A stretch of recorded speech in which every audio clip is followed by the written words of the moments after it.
Hey guys, this is Robin O'Neill. You're listening to me reading stuff on iTunes and Podomatic.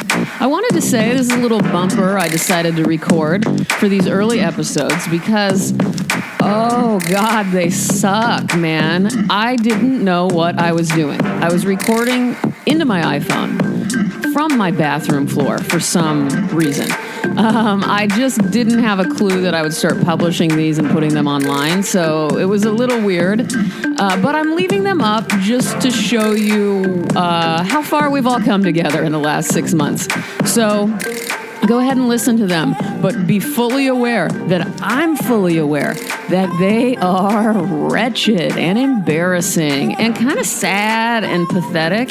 And it's like my voice has a big question mark on it constantly, real tentative, which isn't me, as you know, if you have been listening to some of the newer episodes. So thanks for tuning in. I love you guys for listening.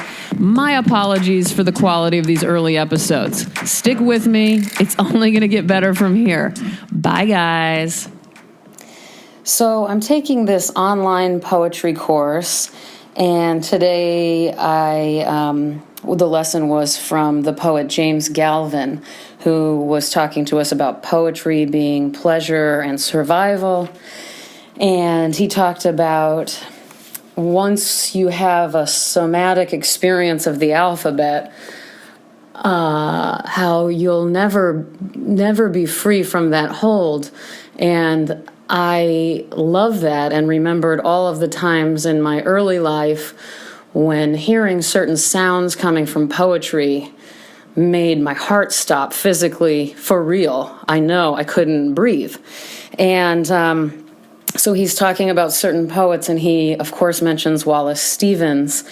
And he mentions The Snowman. He mentions, I don't remember what else. He mentions the poem I'm going to read to you today, which is The Man on the Dump. He talks about the last line, and he also, which it ends in, you will think I'm stuttering. It ends in the. But he just explains how nobody understands this poem. And that, of course, makes me very excited. So here we go. The Man on the Dump by Wallace Stevens. Day creeps down, the moon is creeping up. The sun is a corbeil of flowers, the moon blanch. Places there a bouquet, ho, ho. The dump is full of images. Days pass like papers from a press. The bouquets come here in the papers, so the sun and so the moon both come, and the janitor's poems of every day, the wrapper on the can of pears, the cat in the paper bag, the corset, the box from Estonia, the tiger's chest for tea. The freshness of night has been fresh a long time. The freshness of morning, the blowing of day, one says, that it puffs, as Cornelius Nepos reads, it puffs. More than, less than, or it puffs like this or that.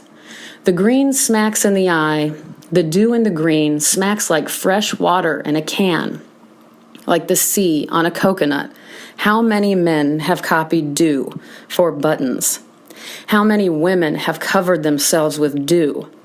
Dew dresses, stones, and chains of dew, heads of the floweriest flowers dewed with the dewiest dew. One grows to hate these things except on the dump. Now in the time of spring, azaleas, trilliums, myrtle, viburnums, daffodils, blue phlox. Between that disgust and this, between the things that are on the dump, azaleas and so on, and those that will be, azaleas and so on, one feels the purifying change, one rejects the trash. That's the moment when the moon creeps up to the bubbling of bassoons. That's the time one looks at the elephant colorings of tires. Everything is shed, and the moon comes up as the moon. All its images are in the dump, and you see as a man, not like an image of a man. You see the moon rise in the empty sky. One sits and beats an old tin can, lard pail. One beats and beats for that which one believes. That's what one wants to get near. Could it, after all, be merely oneself, as superior as the ear to a crow's voice? Did the nightingale torture the ear, pack the heart and scratch the mind? And does the ear solace itself in peevish birds? Is it peace? Is it a philosopher's honeymoon one finds on the dump? Is it to sit among mattresses of the dead, bottles, pots, shoes, and grass, and murmur, abtest Eve? Is it to hear the bladder of grackles and say, invisible priest? Is it to eject, to pull the data pieces and cry, stanza my stone? Where was it one first heard of the truth? The